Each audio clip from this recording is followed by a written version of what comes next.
Time for a deep dive into why Republican senators are rebelling against the president.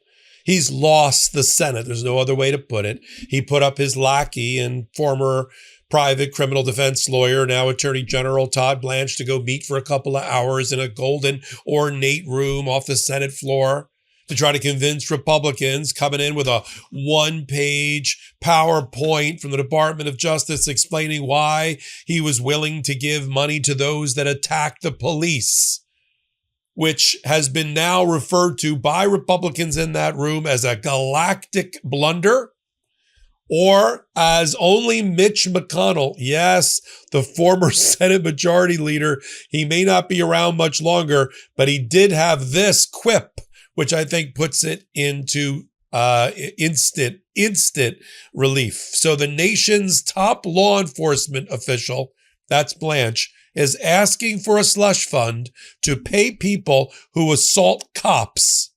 Utterly stupid, morally wrong, take your pick. That's Mitch McConnell. It went downhill from there. But what I wanted to do is get into the nitty-gritty so that you don't think this is hypothetical. There are already claims that have been put through the Federal Tort Claim Act by the Proud Boys and their individual leaders and the Oath Keepers and their individual leaders and dozens of other people. There's at least 400 of the Jan 6ers who have put in claims. So when you hear about the $1,776 million fund, you don't think, well, I wonder who's going to apply. And I'm going to get down to it here, tell you about the tax break that's baked into the settlement proposal and explain the reason why dozens of Republicans, senators, are now on record as paying back Donald Trump for attacking senators, opposing them in primaries, and now's their time as they skedaddle for Memorial Day weekend. I'm Michael Popok. You're on Legal AF, and I'm MeidasTouch. Let's get down to the reality of the fund. Listen to these numbers. There are over 400 Jan 6 rioters, fully 1/3 of them who have filed claims under the Federal Tort Claims Act, ranging between $1 million and $10 million per. Many of them are represented by, wait for it, Mark McCluskey. He's the lawyer, along with his wife, who had a AR-15, and he was brandishing it in a menacing fashion as Black Lives Matter protesters peacefully passed through his gated community. He was disbarred for it, got his license back. He was convicted for it, and he got that pardoned. But he's back, and he's representing these Jan 6ers.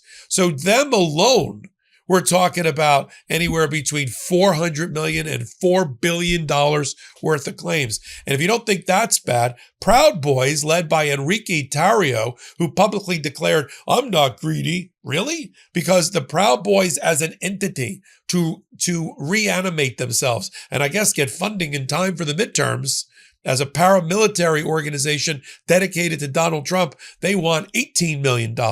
And the individual leaders of Sit down, grab a cup of bourbon. The individual leaders of the Proud Boys, these are the people that were convicted of seditious conspiracy and sentenced to up to 12, 14 years in prison. They want $100 million. No, they're not greedy. They're just disgusting.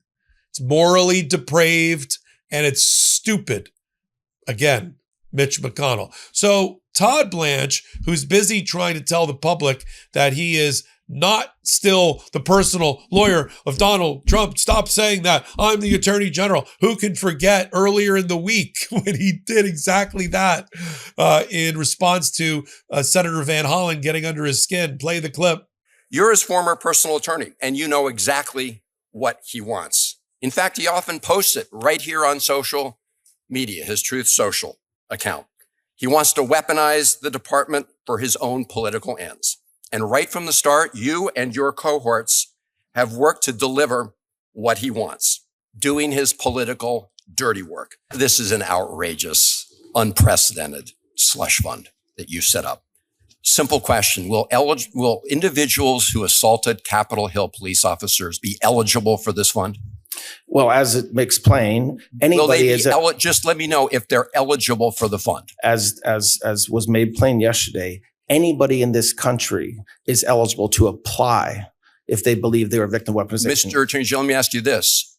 Are there going to be rules that say that if you've assaulted a Capitol Hill police officer or committed a violent crime, you will not be eligible? Why not make that a rule? I expect that because I'm not one of the commissioners setting up the rules. I expect that there will be rules. You're appointing 4 of the 5 members, aren't you, Mr. Attorney General? Pardon me? You're appointing 4 of the 5 members.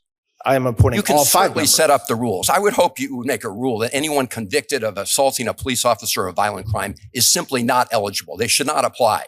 Do you know that it is a criminal offense to lie to Congress? I am very well aware of that. But he is exactly doing the bidding of the presidency.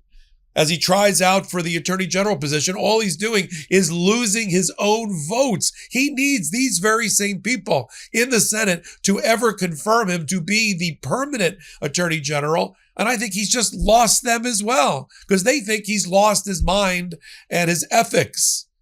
They're like, first of all, give us the legal precedent for a president not only suing his own Internal Revenue Service, but then forcing the Department of Justice, another agency altogether, to use the Judgement Fund, which Congress created so that people that were legitimately abused or that the Department of Justice or FBI failed would have a fund because they become victimized. For example, the women's gymnastics team and others who were sexually abused by Larry Nassar, the team doctor, because the FBI knew or should have known about Nassar earlier and had shut it down, gave $140 million as a fund to those victims. That makes sense. But Trump's been abusing that fund ever since. The family of Ashley Babbitt, they got $5 million. Ashley Babbitt, if she wasn't shot by that one brave security officer, she would have made her way along with others down the speaker's hallway into the Senate chamber, into the chamber where elected officials and their staff were still there. And what do people think she would have done? Right? This former military personnel with a backpack. She was going to hand out daisies? No. But the Trump administration gave her $5 million, the family $5 million. Michael Flynn, $1.5 million for attorney's fee reimbursement out of this Judgement Fund that's now been captured and polluted by the Trump administration. Is there any wonder why the Republicans in the Senate are against it? They also don't like the fact that when you look at the fine print of Todd Blanche and his own fingerprints on that next day settlement addendum, where they had a settlement, on the 1776 fund. Oh, the next day, they forgot something. Right. We're going to absolve the Trump family of all audit and tax liability from the moment this fund all the way back. So not only the tax audit that Donald Trump wanted to get out from under in 2010, where he has $100 million potential exposure related to tax write-offs from 2005 to 2008. No, not just that. Every tax year from 2010 to 2026, he's now completely absolved of being audited. They just gave him a pass to pay zero in taxes for 16 years. And you wonder why the senators like Collins and Curtis and Cassidy and Cornyn and Tillis and the rest are going, are you effing kidding me? And got out of town. Trump's like, I want the immigration funding bill on my desk, along with the settlement for my family and the Jan 6ers by before Memorial Day. They were like, yeah, we're out because we don't want to vote on the immigration bill because we don't want to vote on your Jan 6. I mean, you would have thought Donald Trump would think politically he was dead when earlier this week, the same senators blocked $1 billion going to the ballroom. You don't think that was a signal to Trump not to try it? Don't try this settlement because that settlement was being discussed, had been kicking around for like the last half a year. And so I think they were gently, the Senate and the Republicans were gently suggesting, don't bring us another dead on arrival $1 billion slush fund because we're going to have to kill it. Nope. Trump's like, let's send Todd Blanche in. He's going to have to get these votes anyway one day if he ever wants to be the attorney general. It's like Hunger Games. Trump just sent him in for a hospital pass, over the middle where he gets laid out and ends up in the hospital. But I have no pity for Blanche. He chose this job. He could have resigned rather than go. But when you go in there with a ridiculous one-page PowerPoint, which I have here, we're going to put it up on the screen. This is what he handed out to the Republicans in the Senate. Now remember, he's only working the Republicans. He's not working the Democrats for votes. He's only working the party that Donald Trump is the head of. Overview of the department's anti-weaponization fund. He thought this grade school arts and craft project was going to get the votes. What is the anti-weaponization fund? Oh, here we go. It's like an FAQ on a website. It was created to hear and redress claims of Americans who suffered from lawfare and weaponization. The fund results from the settlement of a case involving unlawfully leaking tax returns, unlawfully searching the president's home, and improperly targeting and investigating the president. That's not what the lawsuit was about.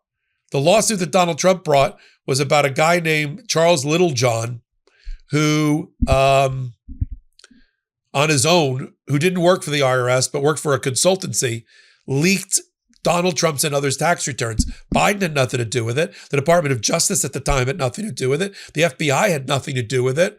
And the case didn't have to do with Obama or anybody else trying to do surveillance over Donald Trump's involvement with the Russians.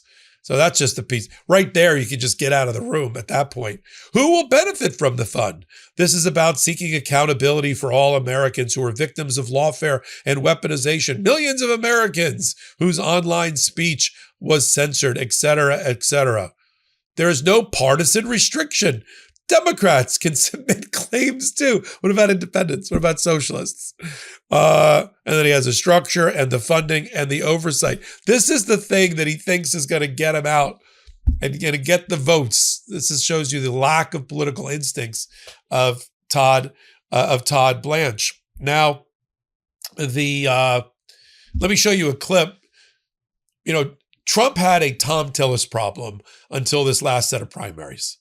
Tom Tillis is the outgoing Republican from North Carolina who's decided he's going to oppose Trump whenever Trump does the wrong thing because he's out of the Senate. He doesn't care about re-election, and he's going to be out in 2028.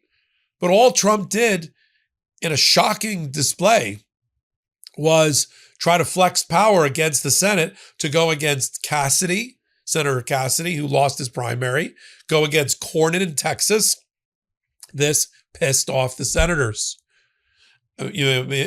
Congress people get scared when Trump says he's going to primary them, but senators are like, F you. And the ones that he has left from now until November, 7 or 8 months, are just going to vote no against Trump time and time again. Here's Tillis on the slush fund.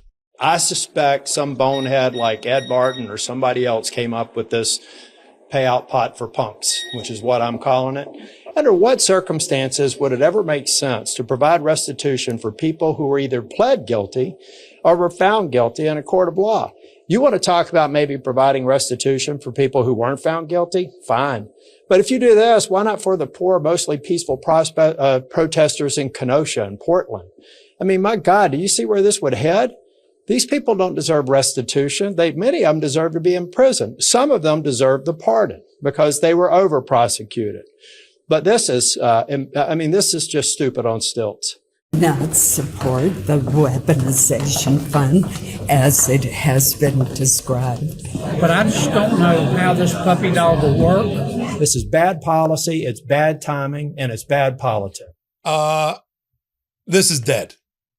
Because it has to be funded, The Department of Justice, Attorney General cannot order the Internal Revenue Service to create a fund without Congress's involvement. And that's what we're watching, is Congress's desire not to be involved in this. Now, I'm a little bit joyful coming into Memorial Day weekend. I'm not joyful because I'm here to credit all the Republicans who finally found the courage and the balls and the gravitas to oppose the president. A lot of it's being done for their own political purposes, but at least they're doing the right thing. Finally, kill the bill.